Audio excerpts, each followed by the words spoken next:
கள்ளக்குறிச்சி கள்ளச்சாராய விவகாரம் 3 பேருக்கு 14 நாட்கள் காவல். நீதிமன்றம் அதிரடி. கள்ளக்குறிச்சி மாவட்டம் கருணாபுரத்தில் கள்ளச்சாராயம் குடித்ததால் 100க்கும் மேற்பட்ட உடல்நிலை பாதிக்கப்பட்டவர்கள் சேலம், விழுப்புரம் மற்றும் புதுச்சேரி ஆகிய மருத்துவமனையில் அனுமதிக்கப்பட்டுள்ளனர். இதையடுத்து கோவிந்தராஜின் மனைவி விஜயா, சகோதரர் தாமோதரனிடமும் போலீசார் விசாரித்தனர்.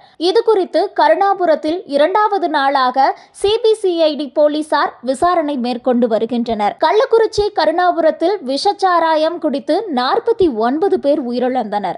இந்த சம்பவம் கடந்த 2 நாட்களாக தமிழகத்தில் பெரும் அதிர்ச்சியை ஏற்படுத்தியுள்ள நிலையில் கண்ணுக்குட்டி என்ற கோவிந்தராஜ் காவல் நிலையத்தில் சரணடைந்தார். அவர்கள் கைது செய்யப்பட்டதை அடுத்து சின்னத்துரை கைது செய்யப்பட்டார். கள்ளக்குறிச்சி விஷச்சாராய வழக்கில் கைது செய்யப்பட்டுள்ள கோவிந்தராஜ், அவரது மனைவி விஜயா, சகோதரர் தாமோதரன் ஆகிய 3 பேருக்கு 14 நாட்கள் காவல் விதித்து கள்ளக்குறிச்சி ஒருங்கிணைந்த நீதிமன்றம் உத்தரவிட்டுள்ளது.